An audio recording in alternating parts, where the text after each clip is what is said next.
Mark, we just talked to Marty about just what we kind of got out of this read, but the markets are shrugging their shoulders. Is that because the positivity was earlier this week, or is this a nothing burger?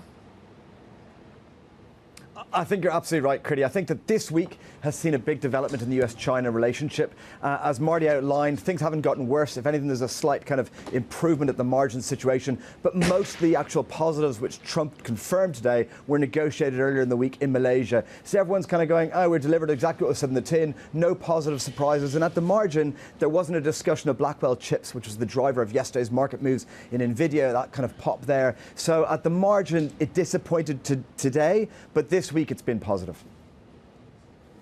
You're really risk on. You don't see any downside at the moment. Why?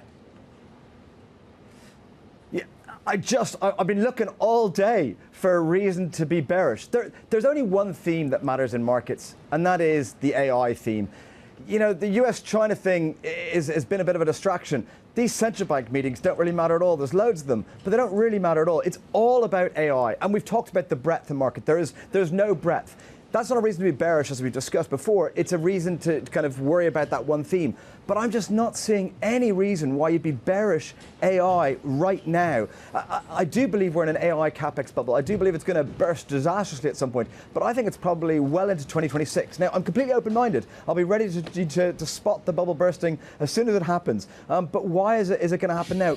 All the messages we're getting from all the companies at the core of this is that the spending is still immense. Earnings are still strong enough. So we're kind of inflating the capex bubble even further. It's not close to bursting from what I'm seeing, and therefore I find it very, very hard to be bearish. Now, I understand why you might not want to buy more, because everything's expensive. The bullish story is priced. Fair.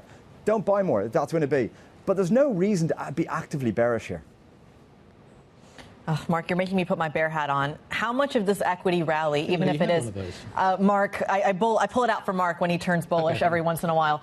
Mark, how much of this equity rally at the end of the day is really the market getting lucky because you have a range-bound bond market, a range-bound FX market, and frankly, a range-bound oil price? How much of this is luck, given that there are no bigger cross-asset moves?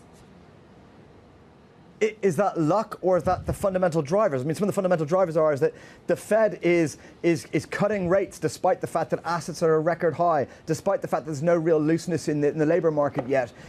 So it's an unusual time to be cutting rates, and we're getting guidance that's going to be cut. So that's the reason we don't have the rates volatility.